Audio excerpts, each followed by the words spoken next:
Olá e bem-vindos! Hoje a gente vai mergulhar numa tese, no mínimo provocadora, a de que a maior mudança na Igreja Católica no século XX não foi só uma modernização, mas uma operação teológica bem deliberada. A nossa fonte é o livro Obra de Mãos Humanas, do padre Antoni Secada. E o argumento central é simples e direto. Para mudar o que as pessoas acreditam, você não ataca o dogma de frente, você muda o jeito como elas rezam. E tudo começa com uma história bem pessoal, né? O autor conta que em 1964, com 13 anos, ele era coroinha. E ele serviu à primeira missa com as novas regras que estavam sendo introduzidas. E ele sentiu um incômodo, uma sensação de que algo ali estava profundamente errado, quase desrespeitoso. E essa inquietação de adolescente foi o que iniciou uma vida inteira de pesquisa para entender, afinal, o que aconteceu ali. Nosso objetivo hoje é desvendar a resposta que ele encontrou. E a resposta que o livro vai construindo passo a passo é que essa estranheza não era uma questão de gosto, não era sobre gostar mais de latim ou de canto gregoriano em vez de violão. A tese é que a mudança foi muito mais funda, foi uma alteração na própria substância da fé católica, e executada através da liturgia. Certo, vamos analisar isso, porque é uma afirmação bem forte. O livro já começa por aí, né? Dizendo que as primeiras objeções dos tradicionalistas não eram sobre nostalgia, eram objeções de doutrina bem pesadas. Acusavam a missa nova de ser protestante, modernista e, no limite, de ser prejudicial para a fé. Exato. E o alicerce de toda essa análise é um princípio antigo. Lex orandi, lex credendi. Isso. E entender esse princípio é a chave para entender o argumento todo do livro. Lex orandi, lex credendi. A lei da oração é a lei da fé.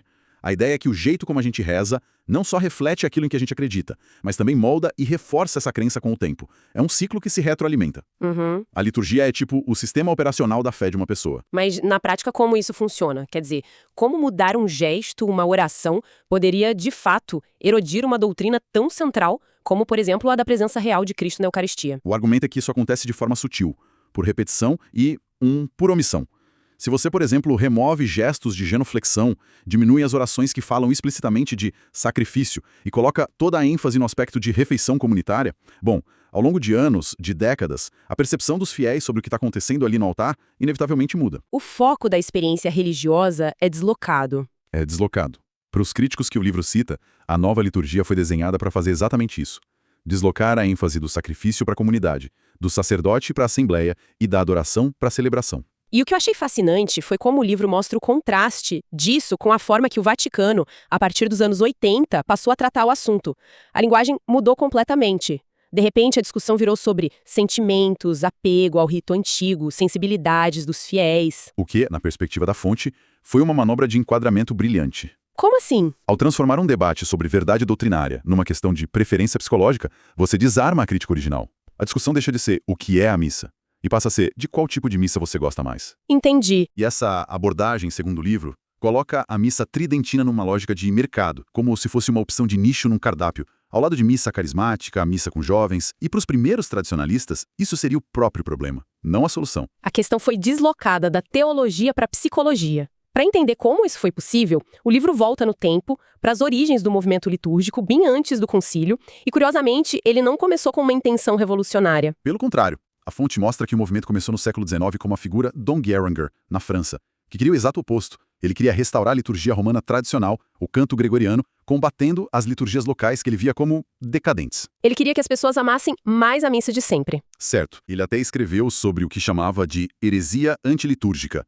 E as características que ele listou, tipo ódio à tradição, uma ânsia por inventar fórmulas novas, são as mesmas que os críticos, um século depois, apontariam na reforma. Então, como um movimento que começou para restaurar a tradição acabou, na visão do livro, produzindo o oposto? O livro argumenta que no início do século XX, o movimento foi sendo sequestrado por novas correntes de pensamento. A gente pode agrupar as ideias em 3 grandes tendências. Primeiro, a ideia de usar a missa como ferramenta para o ecumenismo, ou seja, para se aproximar dos protestantes, simplificando os ritos que eles mais criticavam. Ok, a liturgia como um instrumento diplomático? Exato. A segunda tendência foi uma espécie de arqueologismo litúrgico.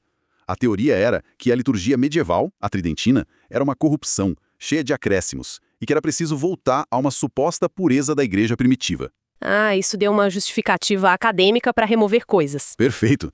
E a terceira, talvez a mais ousada na época, foi a da experimentação prática. O livro cita padres que já nos anos 20 e 30 na Áustria, na Alemanha, estavam testando missas em alemão, celebradas de frente para o povo, muito antes disso ser sequer cogitado oficialmente. Então, voltando para aquela sensação do autor do livro Secada quando ele era um menino, a tese é que a estranheza que ele sentiu em 64 Não surgiu do nada, era o resultado final de 40 anos desses experimentos e ideias que estavam borbulhando nos bastidores. Precisamente. E o livro diz que a cola filosófica que unia tudo isso era o modernismo, uma corrente de pensamento que a Igreja já tinha condenado no início do século. Certo, o modernismo é um termo que aparece muito, mas que pode ser meio vago. No contexto do livro, o que ele significa? Bom, no pensamento católico tradicional, a doutrina é vista como algo fixo, revelado, imutável. Já o modernismo é essa corrente que via a doutrina como algo que evolui com a experiência religiosa das pessoas, com a consciência histórica, a fé se adapta aos tempos. Certo. E se a doutrina pode evoluir, qual a maneira mais eficaz de guiar essa evolução? Mudar a principal fonte de experiência religiosa das pessoas. Exatamente. A missa, a liturgia, é a pedagogia da Igreja. Ela ensina pelo símbolo, pelo gesto, pela repetição. Para a mentalidade modernista que o livro descreve, atacar os dogmas de frente seria ineficaz e ia gerar muita resistência. O caminho mais inteligente seria alterar a lex orandi, a experiência da oração. Mude a missa e, com o tempo, a lex credendi, a crença, se adapta naturalmente. Ok, essa parte sobre os arquitetos intelectuais parece ser o motor de toda a tese do livro. Se a mudança foi planejada, alguém teve que escrever os planos. A fonte aponta para 2 teólogos, Joseph Jungmann e Louis Bouyer. Jungmann seria o quê? O cara que criou a justificativa para demolir o prédio antigo? É uma ótima analogia. Jungmann forneceu a justificativa intelectual para a desconstrução. O livro destaca 2 ideias principais dele. A primeira é a teoria da corrupção. Ele popularizou a visão de que, depois da Era de Ouro da Igreja Primitiva, a missa foi sendo soterrada por acréscimos medievais que criaram uma cortina de fumaça entre o padre e o povo. A segunda ideia foi a de uma liturgia pastoral, a noção de que a liturgia tem que ser reestruturada para servir às necessidades do homem moderno. Ser mais simples, mais direta. E a fonte aponta uma contradição nisso, né? Sim, uma contradição muito conveniente. A combinação das 2 ideias permitia justificar qualquer coisa. Você podia remover um rito tradicional por ser um acréscimo medieval corrupto e, ao mesmo tempo, introduzir um rito totalmente novo sob o pretexto de ser uma necessidade pastoral moderna.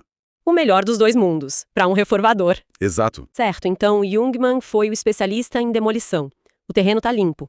Agora precisa de um arquiteto com a planta do prédio novo. É aí que entra o Louis Bouyer. O livro descreve a obra dele como o momento em que a máscara caiu. Exatamente. Se Jungmann justificou a demolição, Bouyer projetou o prédio novo. E ele fez isso com um conceito central completamente diferente. A grande jogada dele, segundo a fonte, foi redefinir a missa. A definição tradicional focava no sacrifício de Cristo. Bouyer, inspirado por teólogos luteranos, propôs uma nova definição. A missa é, primariamente, a assembleia do povo de Deus. O sacrifício vira um aspecto secundário. E essa mudança de foco de sacrifício para assembleia tem consequências teológicas enormes. Gigantescas. A partir daí, Bouyer propõe outras ideias que diluem ainda mais a doutrina tradicional. Ele fala de outras presenças reais de Cristo, na assembleia, no sacerdote, na palavra lida. Para os críticos, isso inevitavelmente diminui a importância da única e substancial presença real de Cristo na Eucaristia, que passa a ser só uma presença entre outras. E aqui o livro faz uma conexão que é explosiva. Ele liga essas ideias diretamente ao homem que se tornaria o Papa Paulo VI. Sim, e é um dos pontos mais contundentes do argumento. A fonte cita uma carta pastoral de 1958, escrita pelo então arcebispo de Milão, Giovanni Battista Montini. Nessa carta, ele usa a definição de missa como assembleia, proposta por Bouyer, citando quase que textualmente. Espera um pouco. Então o livro está afirmando que a definição exata que formaria a base da Missa Nova em 1969 já estava sendo usada pelo futuro Papa Paulo VI mais de uma década antes, e vinda de um teólogo reformista? Muito explícita essa conexão. E para o autor, é a prova de que as ideias reformistas não eram marginais. Elas já tinham chegado ao mais alto escalão da Igreja muito antes do Concílio Vaticano II sequer começar. A base teórica estava pronta e já tinha sido endossada por quem teria o poder de implementá-la. Certo, então a base teórica estava toda lá. As ideias de Jungmann e Bouyer estavam circulando, o futuro Papa já as conhecia, mas uma ideia, por mais poderosa que seja, não muda uma instituição milenar sozinha. Aí a fonte se dedica a mostrar a parte prática do plano, como essas teorias saíram dos livros e foram parar no altar. A resposta, segundo o livro, tem nome e sobrenome. Annibale Bugnini. Bugnini é apresentado como o grande operador, o gerente de projetos dessa reforma.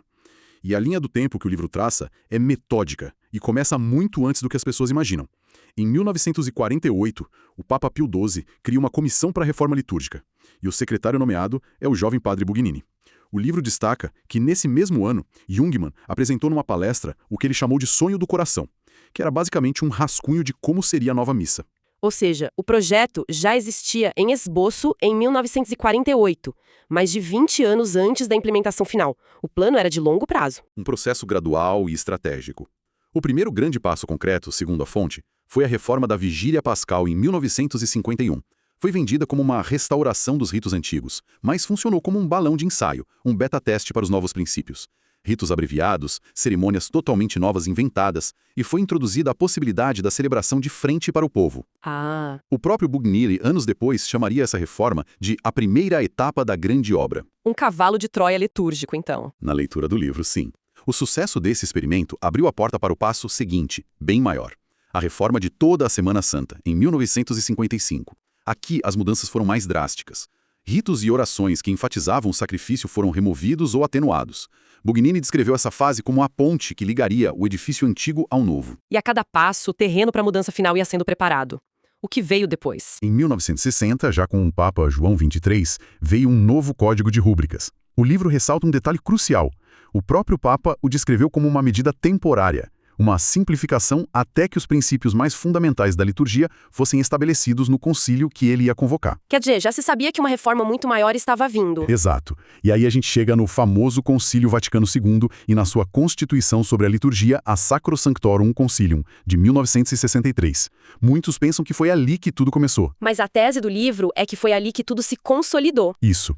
O texto da Constituição é criticado na fonte por sua linguagem, deliberadamente ambígua. Uma frase famosa diz que a Igreja deseja conservar a sã tradição, mas abrir um caminho a um progresso legítimo. A clássica ambiguidade construtiva, que permite que cada lado leia o que quer ler no texto. Exatamente. Essa dualidade, argumenta a fonte, foi autorização legal para praticamente tudo que veio depois. E o detalhe que o livro faz questão de frisar. O principal redator do rascunho dessa Constituição foi, mais uma vez, Annibale Bugnini. Claro. E o passo final, em 1964, foi a criação do Concilium, um comitê especial para implementar a reforma com poder para agir rápido. O secretário, claro, era Bugnini, que agora respondia direto ao Papa Paulo VI, contornando a antiga e mais conservadora congregação dos ritos. O caminho estava livre. Então, recapitulando a tese do livro, a sensação de estranheza daquele coroinha de 13 anos em 64 não era só uma impressão, era a percepção do resultado final de um longo processo. Um movimento que começou com teóricos, foi abraçado por figuras-chave na hierarquia e implementado metodicamente ao longo de 2 décadas por um operador incansável. Tudo girando em torno daquele princípio. Para mudar a fé, você primeiro muda a oração. Essa é a narrativa. Um processo consistente, intencional e estratégico. Começa nas universidades com as teorias de Jungmann e Boyer, ganha um apoio crucial do futuro Papa Paulo VI e é executado passo a passo por Bugnini e sua comissão. E eles usaram o Concílio Vaticano II como momento de ratificação final de um projeto que já estava em andamento há muito tempo. O livro detalha como os princípios e muitas das mudanças cruciais já estavam em vigor ou planejados bem antes de os bispos do mundo todo se reunirem em Roma. E isso nos deixa com uma questão provocadora para refletir, que vai muito além desse tema específico. Em grandes transformações institucionais, seja na igreja, em governos, em corporações, até que ponto as decisões formais e públicas, um grande concílio, uma votação no parlamento, são só a ratificação de mudanças que já foram arquitetadas nos bastidores por grupos de interesse influentes? O que isso nos revela sobre a verdadeira dinâmica do poder e da mudança em estruturas hierárquicas antigas?